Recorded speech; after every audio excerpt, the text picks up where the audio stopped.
Missamma Rathod dining table దగ్గర మాట్లాడుకుంటూ ఉంటారు. అమర్ అక్కడికి వచ్చి అంజు ఏది అని అడుగుతాడు. బయట ఆడుకుంటుందండి అని మిస్సమ్మ అంటుంది. తను ఆడుకొని వచ్చాక ఈ చైన్ వేయాలి అని అమర్ చైన్ మిస్సమ్మకు చూపిస్తాడు.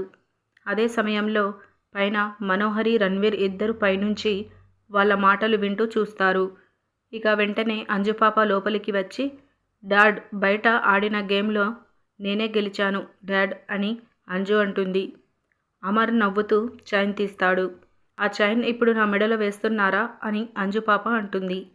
అవును అంటూ అమర్ అంజుపాప మెడలో చైన్ వేస్తాడు. మెడలో చైన్ పట్టుకొని అటూ ఇటూ చేతులు ఆడిస్తూ చూస్తూ ఉంటుంది. పైనుంచి మనోహరి రణ్వీర్ అంజుపాప మెడలో ఉన్న చైన్ని చూస్తూ చూస్తూ సడన్గా చైన్ని గుర్తుపడతారు. ఇక మనోహరి రణ్వీర్ ఒక్కసారిగా షాక్ అవుతారు. అంజు వాళ్ళ కూతురు అన్న విషయం అర్థమవుతుంది.